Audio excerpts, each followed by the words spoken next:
Hey, welcome everybody. Brian here from T-Sportline once again with our Cybertruck, and I'm calling all DIY enthusiasts. I've got something for you. You may remember back in the beginning on Cybertruck, we were one of the very first to come out with a DIY wrap kit and then a DIY PPF kit. And we didn't stop there. What's next? Windows. We now have a DIY window tint kit. This is perfect for you. Again, these are flat windows, so it doesn't take any heating or shrinking or anything special. We've developed a kit in our templates specifically for a DIY enthusiast.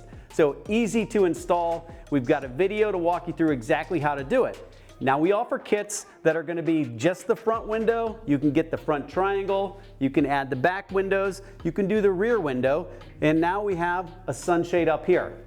From a tint perspective, we use 3M-FX film, and we offer 15%, 25%, 35%. And if you go to our website, we talk about which one will let you match the front to the back, just makes it easy for you. Optionally, we have a toolkit, so if you've never done it before, just click add the toolkit. You get everything you need, follow the videos, and at home DIY, put your own window tint on your Cybertruck. All right, everybody, if you like this video, thumbs up, make sure you subscribe to the channel, and come back soon because we have even more coming your way for Cybertruck.